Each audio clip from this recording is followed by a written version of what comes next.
Okay, we're making spicy Mexican hot chocolate, and you're starting with evaporated milk. You're gonna open 6 cans, 6 12-ounce cans, and I don't know. Then we're gonna turn our crock pot on low. Yep, it's on. Add 2 bags of semi-sweet chocolate chips to your crock pot.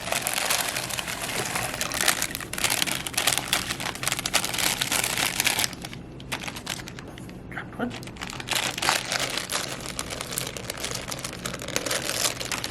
Drop 2.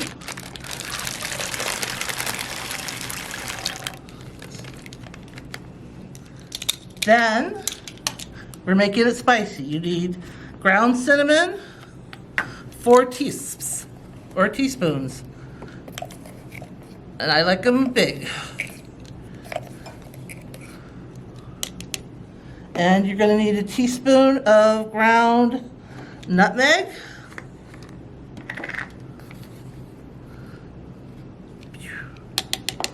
and a pinch of cayenne pepper.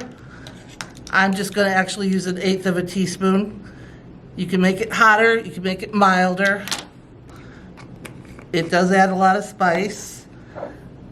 And if you're lucky, you have a Trisha who hangs out and made you homemade vanilla.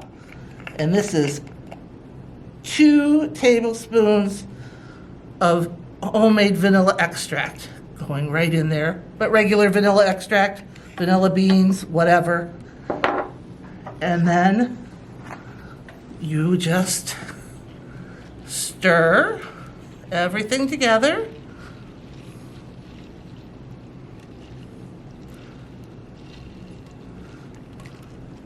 And you wait. And you can pause. Through the magic of film, this is 2 hours later at a different crock pot. And we now have rich, thick, hot chocolate that, wait, oh, that's stuck.